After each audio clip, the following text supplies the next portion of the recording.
이제 새봄이 됐죠. 3월은 봄의 시작이고 오늘은 첫 주일입니다. 봄은 왜 봄이냐? 잘 아시죠?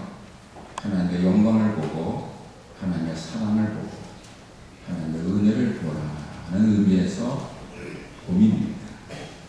이 주 2014년 새봄에 하나님의 깊은 사랑을 더 보시고 하나님의 은혜를 더 많이 느끼시고 하나님의 은총 속에 새로운 시를 축원합니다.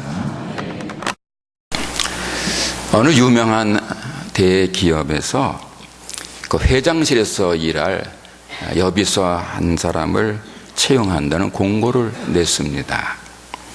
그러자 많은 여성들이 지원을 했습니다. 많은 사람들이 들어가길 원하는 유명한 대기업에서 그것도 회장을 모시는 비서를 뽑는다니까 아주 똑똑하고 재주 많은 젊은 여성들이 많이 지원을 했습니다. 인류대학교를 나오고 외국 유학을 해서 외국어도 유창하게 잘하고 여러 가지 자격증도 많이 딴 요즘 유행하는 말로 스펙이 아주 좋은 많은 젊은 여성들이 지원을 했습니다. 그래서 회사는 심사숙고 끝에 한 명을 뽑았습니다. 누가 뽑혔을까요? 예쁜 사람이 뽑혔습니다. 이 이야기는 미모 지상주의를 풍자한 유머 중에 하나입니다만은 시사하는 바가 많은 이야기입니다. 요즘은 특별히 한국 사회에서 요즘은 미모가 능력인 시대입니다. 정말 능력은 뒤고 미모를 앞세우는 경우가 너무 많습니다. 그래서 너도 나도 예뻐지려고 했습니다. 타고난 용모가 마음에 들지 않으면 성형수술을 해서라도 예뻐지려고 애쓰고 있습니다. 많은 사람들이 많은 돈을 들여가면서 성형수술로 용모를 바꾸고 있어요. 코를 높이거나 쌍꺼풀 수술하는 것은 보통이고 심지어는 턱을 깎아내는 양악수술도 서슴지 않습니다. 원래 이 양악수술, 턱을 깎아내는 이 수술은 굉장히 위험한 거예요. 얼굴이 기형이거나 사고가 났을 때에 그럴 때 아주 마지막으로 하는 것이지 성형수술을 하는 게 미용을 위해서 하는 게 아니에요. 그런데도 미용을 위해서 그 위험한 양악수술들을 하고 있습니다. 그러다가 죽는 경우도 생깁니다. 또 요즘에는요, 뒤통수를 성형한답니다. 앞에서 보는 얼굴만 갖고는 안 된다는 거예요. 그래서 뒷모습도 예뻐야 한다고 뒤통수 수술도 하는데 그 뒤통수 수술도 굉장히 그 위험한 수술이랍니다. 그럼에도 불구하고 많은 사람들이 위험을 무릅쓰고 예뻐지기 위한 성형수술들을 합니다. 요즘에 계속 언론에서 기사화되고 있는 그 연예인 에이미 사건도요. 에이미라는 이 연예인이 엉덩이가 빈약했던가 봐요. 그래서 이 엉덩이를 풍성하게 하는 그런 수술을 받았는데 이게 부작용이 생긴 겁니다. 이 엉덩이 크게 하는 수술은 이게 부작용이 많대요. 왜냐하면 맨날 앉아야 되니까 이게 문제가 가슴하고 또 틀리다는 거예요. 그래서 그래가지고 이 엉덩이 수술이 막 앉아서 이러다 보니까 부작용이 생기는데 그래서 이 에이미가 이 부작용이 생기니까 병원 가서 보상하라 그랬더니 잘 안 들었던 모양이에요. 그러니까 애인인 검사가 이 병원장을 협박을 해가지고 그래서 재수술도 받고 또 위로금도 받아야 하는 그런 사건입니다. 그런데 그 일이 수사권에 인해서 다른 건으로 수사하다가 이게 드러난 거예요. 원래 그거를 수사하려고 한 게 아니고 다른 사건을 수사하다가 우연히 그게 발견되는 바람에 사회적 사건이 됐고 여러 사람이 옷을 벗고 그 담당 그 검사는 뭐 해결서 검사라는 불명예를 얻고 옷을 벗었고 구속됐습니다. 성형수술이 단순한 개인의 욕구를 넘어서 사회적 물의를 일으킨 사건이 된 거예요. 여러분, 아름다워지고 싶고 예뻐지고 싶은 것은 모든 사람의 소망입니다. 그 자체는 문제될 것 하나도 없습니다. 아름다워지겠다는데 뭐가 문제겠어요? 그건 좋은 거예요. 문제는 방법에 있어요. 예뻐지려는 방법이 정당하지 못하거나 의롭지 못할 때 문제가 되는 거예요. 예뻐지더라도 잘못된 방법이 아니고 하나님께서 기뻐하시는 방법으로 예뻐지려고 노력한다면 아무 문제되지 않습니다. 오히려 그것은 칭찬대로 마땅합니다. 아름다워지고 예뻐지는 방법 중에 하나님께서 기뻐하시는 방법이 있는가? 있지요. 그게 뭐예요? 하나님께서 기뻐하시는 사람이 되는 것입니다. 누구든지요, 하나님께서 기뻐하시는 사람이 되기만 하면 하나님께서 그를 어여삐 보시고 그 얼굴을 빛나게 해주시는 거예요. 80세 노인이었던 모세의 얼굴에서 광채가 나고 자기를 죽이려던 자들을 용서의 기도를 하던 그 스데반의 얼굴이 천사와 같았던 것처럼 빛이신 하나님께서 당신의 마음에 드는 당신 모습에 어여쁜 사람에게는 사랑의 빛, 은혜의 빛을 나눠주시는 거예요. 그래서 그 사람으로 빛나게 해주시는 거예요. 그리고 얼굴이 빛나는 사람이 정말로 아름답고 예쁜 사람입니다. 아무리 눈, 코, 귀, 입이 예쁘고 잘생겼어도요, 얼굴빛이 죽으면 아름답다고 말할 수 없어요. 여러분, 얼굴빛 죽는 거 아시지요? 간이 망가지면 얼굴이 누렇게 됩니다. 그래서 속된 표현으로 누렇게 떴다 그럽니다. 정말 누렇게 되고요. 눈이 노랗게 되고요. 그게 더 심해지면 새까매집니다. 그 흑달이 되면 못 고친다고 그럽니다. 또 이 얼굴이 사람의 건강에 따라서 색이 변해요. 건강할 때는 윤이 나고요. 건강을 잃으면 어두워지고요. 눈빛이 그렇고요. 혓바닥빛이 그렇습니다. 그래서 병원에 가면 의사들이 진찰할 때 얼굴빛 보고 눈 이렇게 까지고 보고 혓바닥 내밀어 보라고 그러고 다 보는 이유가 거기 있어요. 혓바닥도요, 이게 건강에 나쁘면은요, 회색이 되고 갈색이 되고 나중에 흑색이 됩니다. 이게 건강 상태에 따라서 사람의 얼굴, 몸의 빛이 달라지는 거예요. 색이 달라지는 거예요. 그리고 그 빛깔이 좋은 사람이 건강한 사람이에요. 그 사람이 아름다운 사람이에요. 아무리 경국지색이라고 해도 건강을 잃어서 얼굴빛이 어둡게 되고 새까맣게 되면 그건 아름답다고 말할 수 없는 거예요. 그리고 마음이 악하고 나쁜 사람도 아름다운 사람이 될 수가 없어요.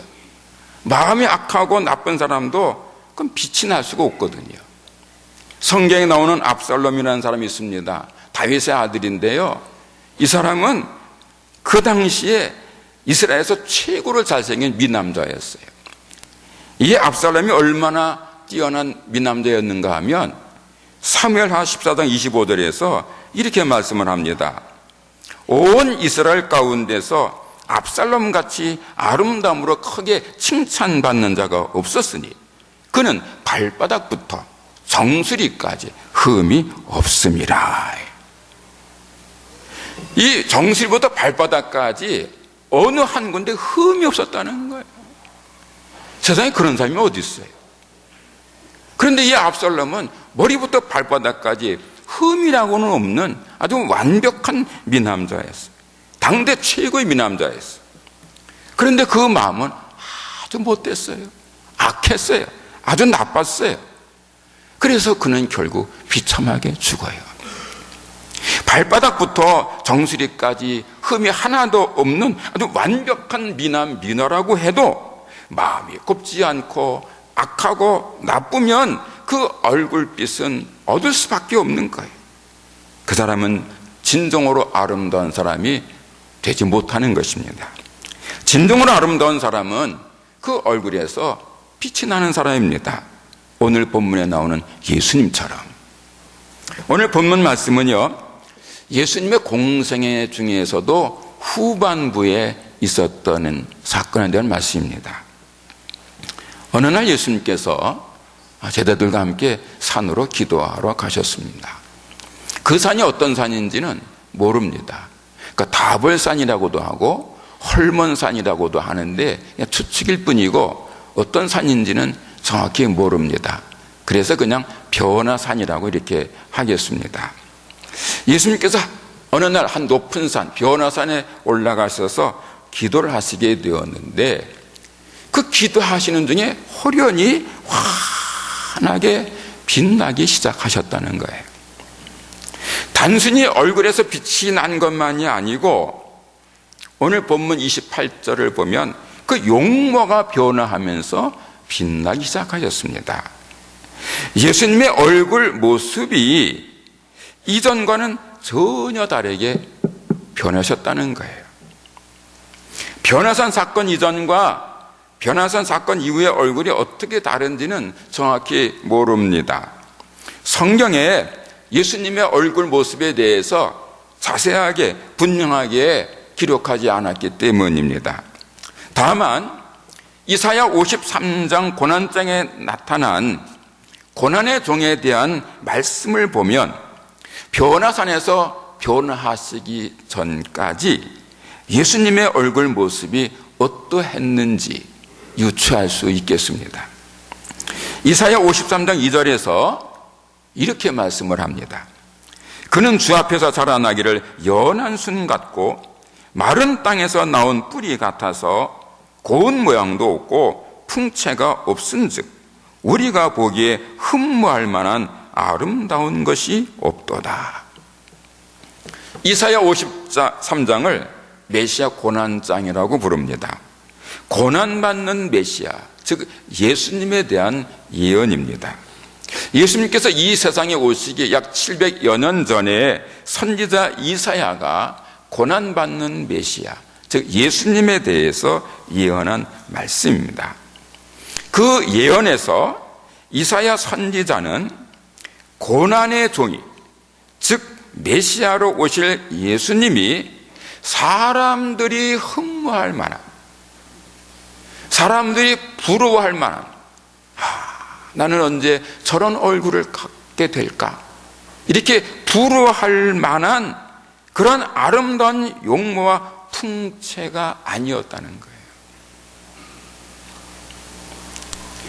변화산에서 빛나는 모습으로 용모가 바뀌기 전까지 예수님의 얼굴은요, 모든 사람들의 죄와 고통과 슬픔과 아픔을 홀로 온몸에 짊어지심으로 인해서 슬픔이 가득하고 고뇌가 가득한 얼굴이었다는 말씀이에요.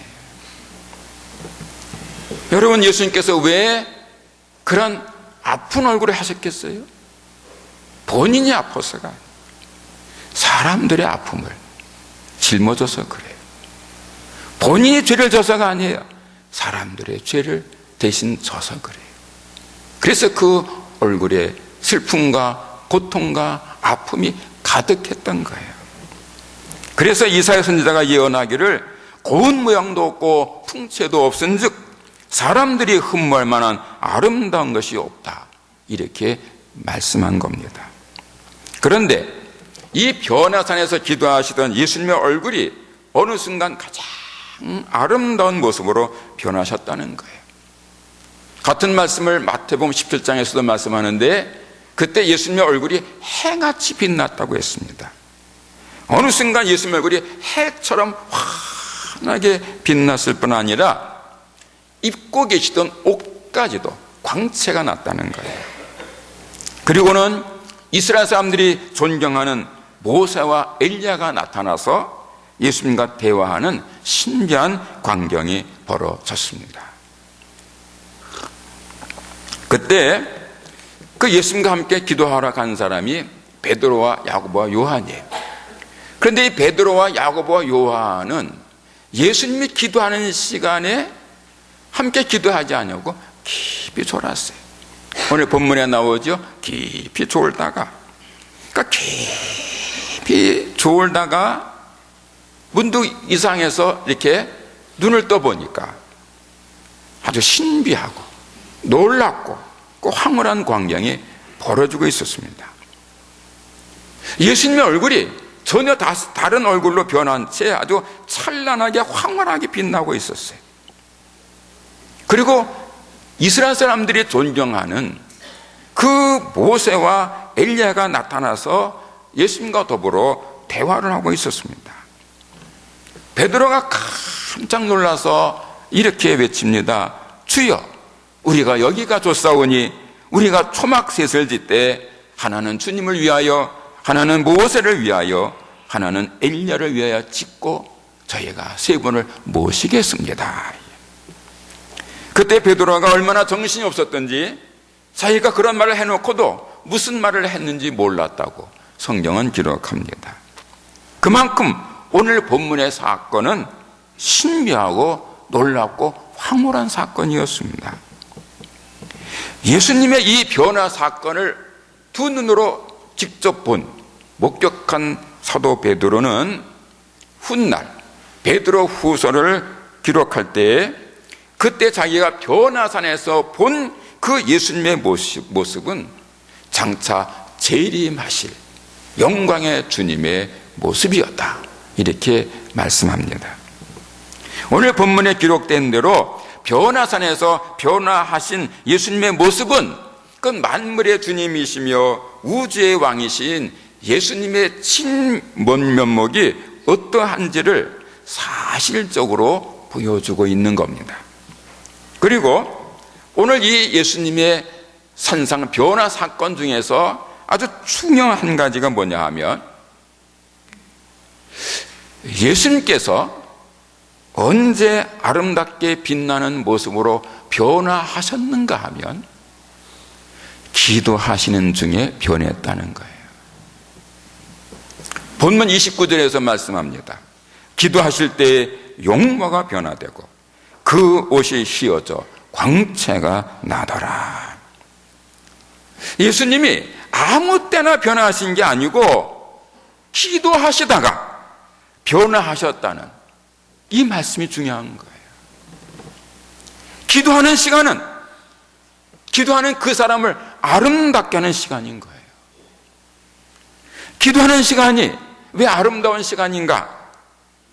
가장 거룩하고 존귀하고 아름다우신 하나님 앞에서 하나님과 교제하고 하나님께 기도하고 하나님과 대화하는 시간이기 때문에 기도의 시간이 아름다운 겁니다. 하나님과 대화하는 시간이 왜 아름다운가? 가장 순수하고 가장 순전해지는 시간이기 때문입니다. 여러분은 언제 가장 순수하고 가장 순전하셨습니까? 혹시 나는 지금도 순수해, 나는 지금도 순전해, 그런 분 계십니까? 정말 그렇다면 치아드립니다. 하지만 대부분의 성인들은 순수가 많이 약해졌지요. 순전함을 잃었지요. 그럼 언제 순수했고 언제 순전했어요? 어린아이 때.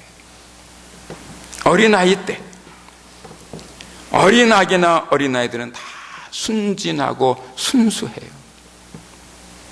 알고 보면 사람들은 누구나 다 순수한 때도 있었고 순진한 때도 있었고 순전한 때가 있었습니다. 그런데 자라면서 성인이 되면서 어른이 되면서부터 언제적부터 그 어릴 때의 순수함이 다 사라졌어요. 그 순진함, 순전함을 잃었어요. 여러분, 어른이 되면서 얻는 것도 많지만 잃는 것도 많은 거예요. 나이가 들면서 성인이 되고 어른이 되면은 순진함, 순전함, 순수함을 유지하기는 대단히 어렵습니다.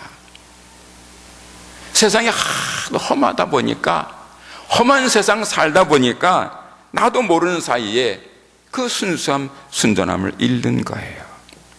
하지만 하나님 앞에서 기도할 때만은 어릴 때처럼 순수해지고 순전해지는 거예요. 왜냐하면 하나님은 사람들의 마음 깊은 곳까지 헤아리시는, 감찰하시는 하나님이시기 때문이에요. 하나님의 전지성, 하나님께서 모든 것을 다 아신다는 것을 믿는 사람은 하나님 앞에서 순수할 수밖에 없습니다. 순전할 수밖에 없어요. 여러분 그렇지 않아요? 하나님이 나를 다 보고 계시는데 그 앞에서 어떻게 거짓될 수가 있겠어요? 하나님이 감찰하시는 하나님이시고 중심을 보신다는 사실을 믿는 사람은 하나님 앞에서 진솔할 수밖에 없는 거예요. 진실한 신앙인이 기도하는 시간은 그 사람이 가장 순수해지고 순전해지는 시간인 거예요. 만약에 하나님께 기도하는 시간에도 순수하지 못하거나 순전하지 못하거나 거짓과 불순이 들어있다면 그는 하나님을 믿지 않는 사람이거나 믿더라도 믿음이 약한 사람일 것입니다. 정말로 하나님을 믿는다면 하나님 앞에서는 진실될 수밖에 없고 순수할 수밖에 없는 거예요. 그리고 사람은 순수하고 순전할 때가 아름다운 거예요. 여러분 자연도 사람의 흔적이 없을 때 아름다운 거 아세요? 이번 겨울에 눈들이 많이 왔어요. 저희 강원도에는. 그런데 그 눈이 이렇게 덮였을 때 아무도 지나가지 않은 그 눈밭을 보세요. 얼마나 아름다운지 몰라요. 바닷가 백사장을 가봤어요. 사람 발자국이 없는 백사장 얼마나 아름다운지 몰라요. 사람의 흔적이 없는 자연은 다 아름답습니다. 그런데 거기에 사람이 들어가서 발자국을 내고 흔적을 남기면 그때부터 그 아름다움이 깨지는 거예요. 같은 이치에서 사람도 가장 순수할 때, 가장 순전할 때 가장 아름다운 거예요. 좋은 예가 어린 아기들입니다. 여러분 거듭 말씀드리지만은 어린 아기들은 순수해요. 어린 아기들은 다 천사예요. 막 태어난 아이들은 사실은 그렇게 안 이뻐요. 하지만 하루 지나고 이틀 지나고 한 달, 두 달, 1년, 2년 지나면 아기들은 다 예뻐요. 다 천사 같아요. 어린 아기들은 사람의 모습을 한 천사들이에요. 그 어린 아기들에게는 사심이 없어요. 사특함, 악함, 거짓이 없어요. 여러분 이제 6개월 된 아기, 이제 1살 된, 이제 말 배우는 애가 거짓말 합니까? 갓난 아기, 어린 아기들에게는 거짓이, 사특함이, 악함이 없어요. 오직 순수함과 순전함만 있어요. 어린 아기들은 가장 아름다운 사람들이에요. 그런데 그 천사 같은 어린 아기들이 자라면서 나쁜 마음이 들어가, 악한 마음이 들어가면요 달라져요. 어린 아이들 중에서도 천사 아닌 아이들이 있어요. 어린 아이들 중에도 마음에 안 드는 아이들이 있어요. 그 왜 그래요? 변해서 그래요. 순수함이 사라지고 순전함이 사라지면 아름다움도 사라지는 거예요. 사람이 아름다운 때는요 나이에 관계없어요. 얼만큼 순수하냐, 얼마나 순전하냐, 거기에 의해서 결정되는 거예요.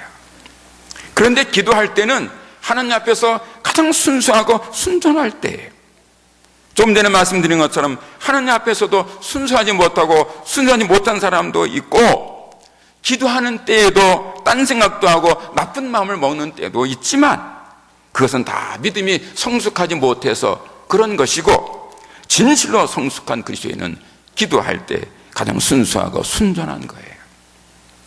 전지전능하신 하나님께서 불꽃 같은 눈으로 나를 살펴보고 계신다는 사실을 인식하기 때문에 겸손할 수밖에 없고 진실할 수밖에 없고 순수하게 순전한 마음으로 기도하는 거예요. 그래서 거룩하게 아름다운 사람이 되는 겁니다. 여러분, 진실하게 기도하는 사람은 그냥 아름다운 사람이 아니에요. 거룩하게 아름다운 사람입니다.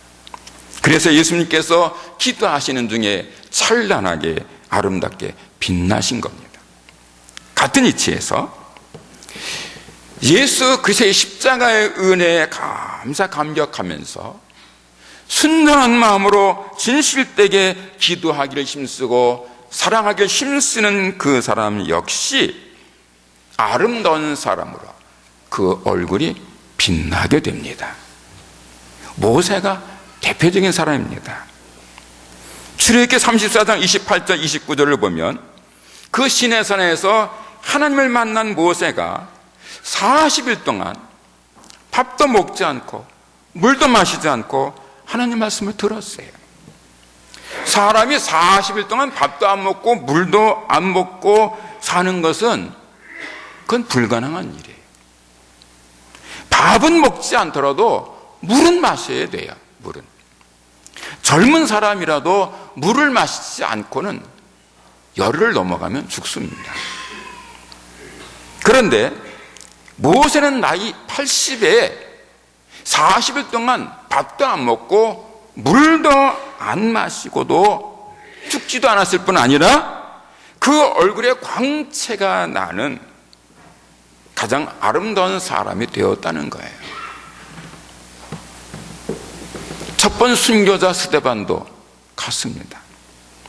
사도행전 6장 말씀을 보면은 스데반은 믿음과 성령이 충만했고 은혜와 권능이 충만한 사람이었습니다.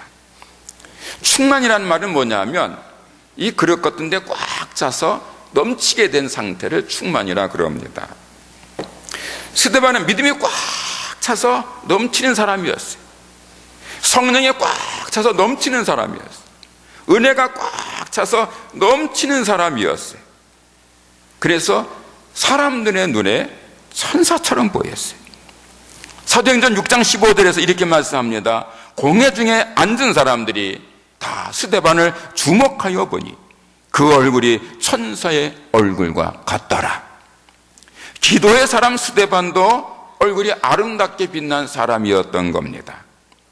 스데반이 기도의 사람이란 말은 어디 있는가? 성경에 나오지 않습니다. 그러나 스데반이 기도의 사람이었던 것은 스데반의 믿음과 성령과 은혜와 권능이 충만했다는 사실로 알 수 있습니다. 기도하지 않는 사람이 믿음 충만하고 성령 충만하고 은혜 충만하고 권능 충만한 법은 없기 때문입니다.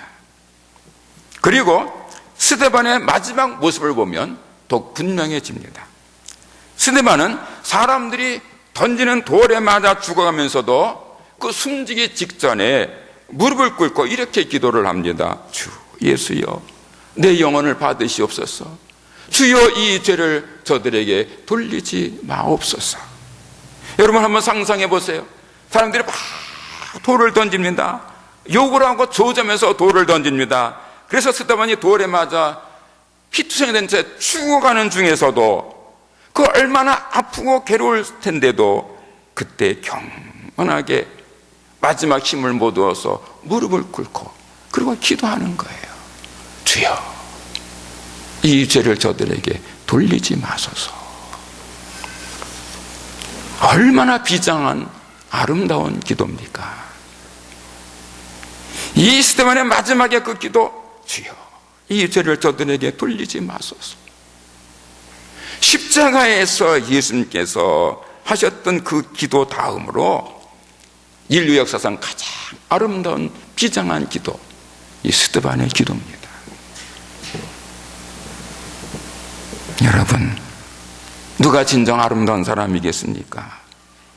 진실된 마음으로 순전하게 기도하는 사람, 주님의 영광을 위해서, 주님의 나라를 위해서, 주님의 교회와 성도와 이웃들을 위해서, 교회와 나라를 위해서 눈물로 기도하고 또 기도하는 그 사람이 정말 아름다운 사람인 것입니다. 아울러 말씀에 순종하는 사람이 아름답습니다. 하나님 말씀에 절대 순종하고 예수님 말씀에 절대 순종하는 사람이 아름다운 거예요. 때로는 말씀이 이해되지 않습니다. 말씀대로 실천하기도 어렵습니다. 하지만 절대 순종합니다.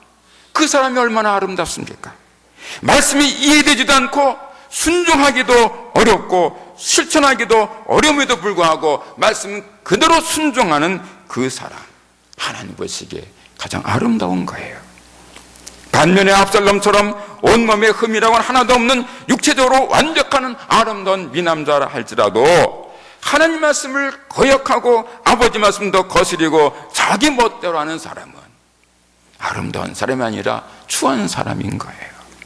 하나님께서 보시는 아름다움은 겉모습에 있지 않습니다. 속사람, 속마음에 있습니다. 하나님은 외모를 보시고 사람을 판단하지 않으십니다. 중심을 보시고 판단하십니다. 그래서 말씀에 순종하는 사람이 아름다운 사람으로 인정받는 것입니다.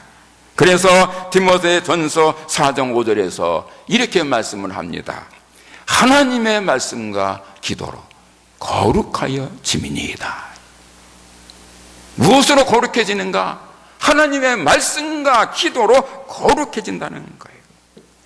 진실되게 기도하고 말씀에 절대 순종하는 것은 단순히 사람을 아름답게 가꿀 뿐 아니라 그 사람을 거룩하게 아름답게 한다는 하나님의 말씀입니다.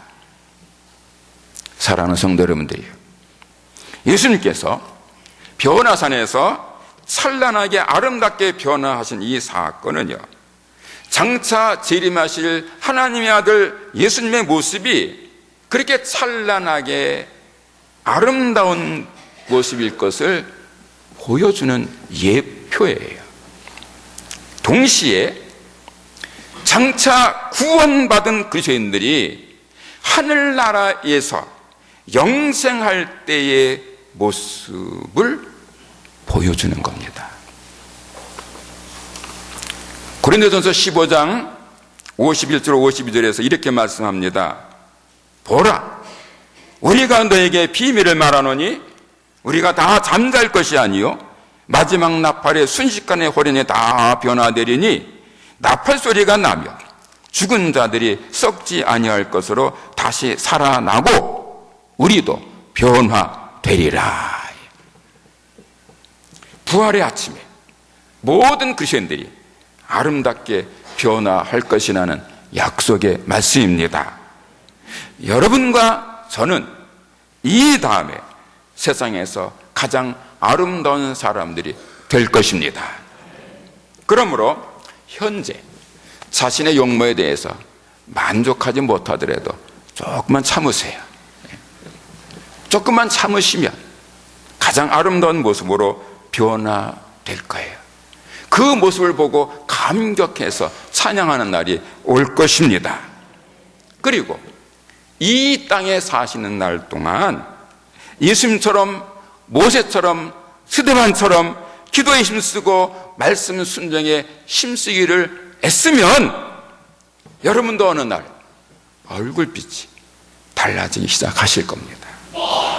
얼굴빛이 아름답게 환하게 빛나게 될 것입니다. 주님 보시기에 아름다운 성도가 될 것입니다. 오늘 주님의 산상 변화주의를 맞아서 한일 성도 여러분들 모두 다 아름답게 빛나는 은혜가 있기를 축원합니다.